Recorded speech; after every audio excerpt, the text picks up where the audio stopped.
అటు చూడాలి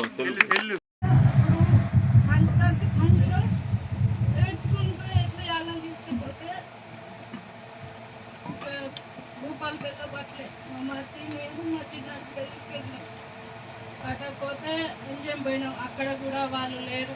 అట్టలే ఫోన్ చేసిన ప్రార్థన చేస్తా నా కొడుకు చేయింది మరి ఎట్లుంటుందో అని చెప్పిన. ఏం కాదమ్మా దేవుడు హాస్పిటల్కి మంచిగానే ఉంటాడు, దేవుడు బాగా చేస్తాడని చెప్పినాక తమ్మునికి ఫోన్ చేసి అక్కడికి హాస్పిటల్ కాడికి వెళ్తే అక్కడ హాస్పిటల్లో చేంజ్ చేసినాం. ఆపరేషన్ అవ్వడానికి బాగా టైం అయింది. బాగా ఏడుస్తాడు, ఎట్లా అవుతుందో అని బాగా టెన్షన్ పడుకుంటా దేవునికి ప్రార్థన చేసుకుంటా నా కొడుకు చెయ్యి ఎప్పటివలే ఉండాలి, ఎప్పుడు మంచిగా ఉన్నట్టు ఉండాలి, ఆపరేషన్ తక్కువ కావాలి. అయితే నా గృహం కాడ సంగమందరిని వెళ్ళి ప్రార్థన చేసుకుంటాను. ప్రార్థన చేయండి, నా కొడుకు బలం ఉండాలి.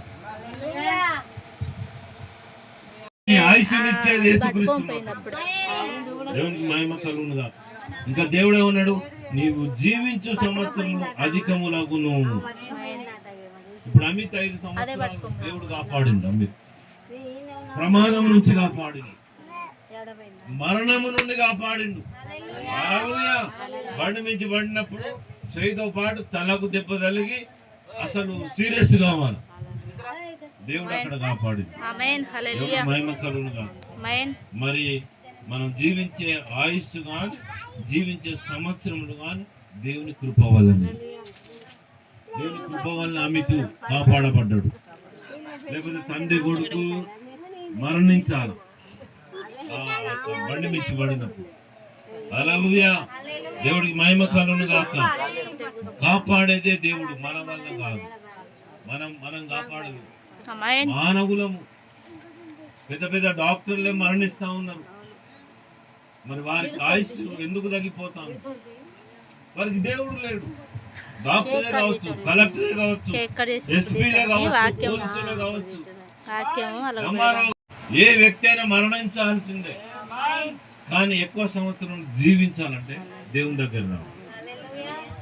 హల్లెలూయా, యేసుక్రీస్తే ఆయుష్నిచ్చే దేవుడు. ఆయన సర్వ సృష్టికి సృష్టికర్త అయినాడు. అందుకే మన పిల్లలను అతి జాగ్రత్తగా వాక్యంలో పెంచాలి.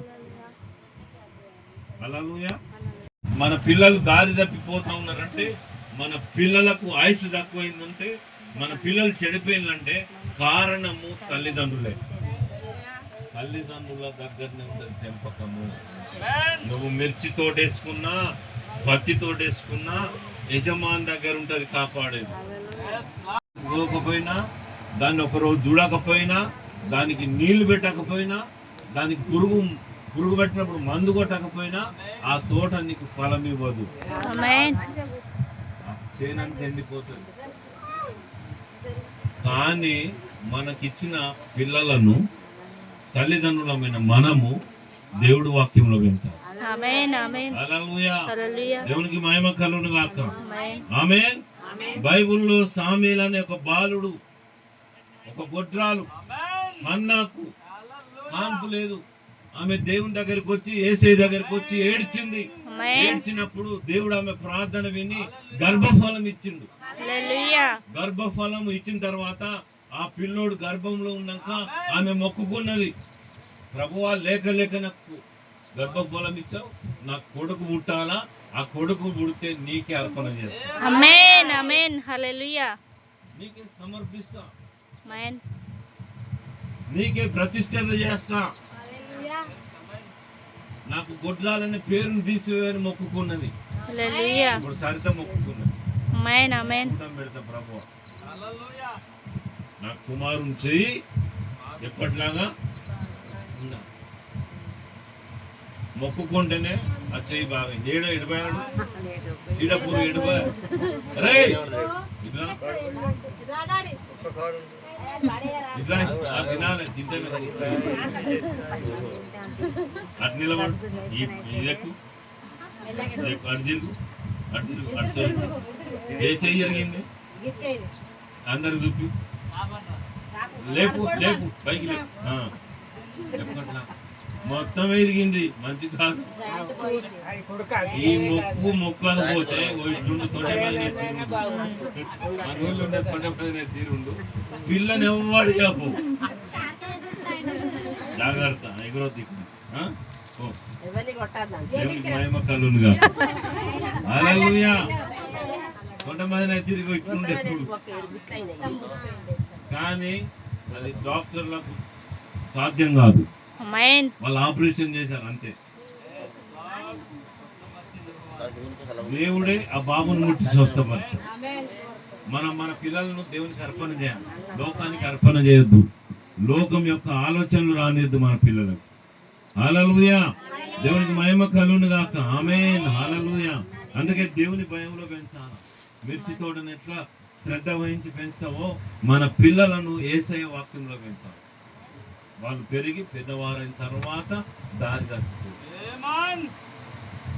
మన ఒకడు కన్న తల్లిని చంపిండు, సెలవులో కన్న తల్లిని చంపిండు కొడుకు. అంటే ఆ తండ్రి పెంపకం కరెక్ట్ లేదు. అందుకే మనం మన పిల్లలు యేసయ్య వాక్యంలో పెంచాలి. దేవునికి మహిమ కలుగును గాక. హల్లెలూయా. జాగ్రత్త ప్రియులారా, మన పిల్లలకు వాక్యపు ట్రైనింగ్ ఇవ్వాలి. మన పిల్లోడు అన్న ఆమెకు మగ పిల్లవాడు పుట్టిన తర్వాత పాలు మాన్పించిన తర్వాత ఆ అబ్బాయిని ఏం చేసింది తెలుసా? తన దగ్గర ఉంచుకోలేదు. చర్చికి వెళ్ళి ఆ పాస్టర్ కప్పు అయిపోయింది. అక్కడ పరిచర్య చేస్తూ అక్కడనే ఎదిగాడు, అక్కడనే దేవునితో మాట్లాడాడు. ఆ పిల్లోడితోడు కూడా దేవుడు మాట్లాడాడు. ఆమేన్. ఆ పిల్లోడిని దేవుడు వాడుకొని సామ్యేలు ప్రవక్తగా లేపాడు. అమితును అమూల్యను చిన్న పిల్లలు మన పిల్లలు దేవునికి అప్పచెప్తారు. రేపు పాటలు పాడే వాణిగా లేపుతారు, రేపు చర్చికి సేవ చేసే వాణిగా లేపుతారు. ఆమేన్. హల్లెలూయా. ముందు చదువు కాదండి, చదువు ఉండి కలెక్టర్ అయినా ఎస్పీ అయినా దేవుడు లేకపోతే నరకానికి పోవాల్సిందే. ఫస్ట్ మన జీవితంలో దేవుడు కావాలి. ఆ దేవుడు ఎవరంటే పాపం లేని దేవుడు. భూమి కలుగును కాకన్న దేవుడు, ఆకాశం కలుగును కాకన్న దేవుడు ఆయన యేసుక్రీస్తు అయింది. ఆయన బలుపుతే నీదంటే ఏ దేవుడు సృజించలే. దేవునికి మహిమ కలుగును గాక. హల్లెలూయా. దేవునికి మహిమ కలుగును గాక. ఆమేన్. హల్లెలూయా. అందుకే వాక్యంలో పెంచామన్నాడు దేవుడు.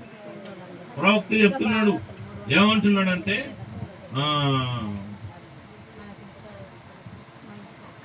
చూడండి ప్రవక్త ఒక మాట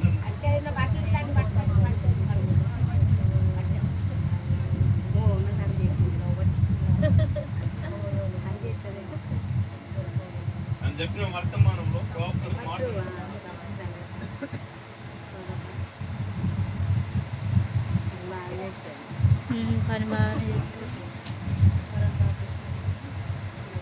ఆమె లావుగానే ఉండే కానీ బక్కగా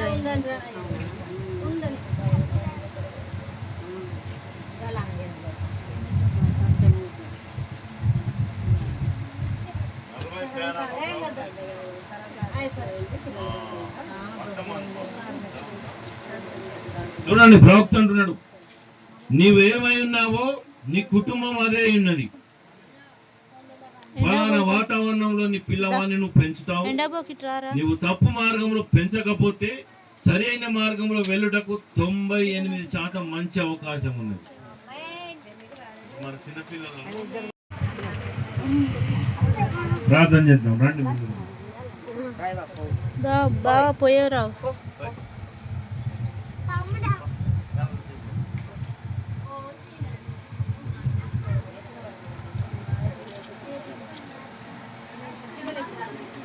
అయ్యో ఎండకు పెట్టు.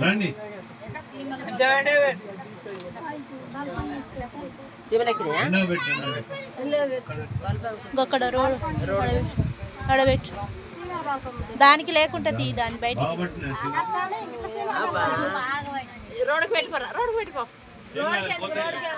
కొద్దిసేపు ఉండండి, ఒక 10 నిమిషాలు.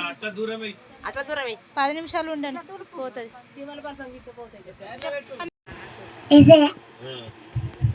మరి కానీ లొల్లి చేయద్దు, అలర్ చేయద్దు. మితునిచ్చావు, మగబిడ్డగా ఇచ్చావు. గత 5 సంవత్సరంలో ఇచ్చినందుకు వందనాలు. ఇప్పుడు చెప్పబడిన వర్తమానం అంతా అమిత్ గుర్చే, పిల్లల గుర్చే ప్రభువ. ఈ పిల్లలు ఎదిగి నీకు సేవ చేయుదురుగాక, మంచి సాక్ష్యం కలిగి ఉందురుగాక. అమిత్లో ఉన్న ఆ చిల్లర అలవాట్లను తీసిపోయి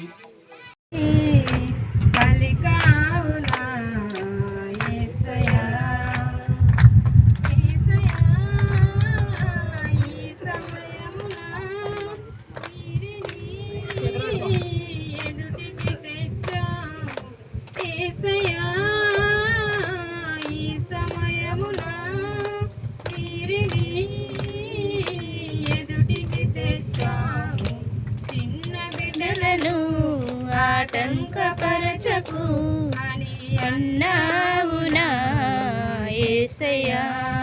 వీరిదేనని అని అన్నావునా యేసయ్యా. సమూయేలును నీకు అప్పగింపగా దేశానికి ప్రవక్తగా నిలబెట్టావే. అభిషేకమిచ్చి పాత్రగా చేసి దీర్ఘదర్శిగా వాడుకున్నావే. అభిషేకమిచ్చి పాత్రగా చేసి దీర్ఘదర్శిగా వాడుకున్నావే. చిన్న బిడ్డలను ఆటంకపరచకు అని అన్నావునా యేసయ్యా. దేవుని రాజ్యము వీరిదేనని అని పలికావునా మెస్సయ్యా. మోసేను నీకు అర్పింపగా ఐగుప్తు ఖడ్గం నుండి కాపాడావే. మోసేను నీకు అర్పింపగా ఐగుప్తు ఖడ్గం నుండి కాపాడావే. పరలోక తర్పితో పంపగా నమ్మకస్తుడా యేసు ఇల్లంతటిలో. చిన్న బిడ్డలను ఆటంకపరచకు అని అన్నావునా యేసయ్యా. దేవుని రాజ్యము వీరిదేనని అని పలికావునా యేసయ్యా. హల్లెలూయా. ప్రార్థన. May God bless to you.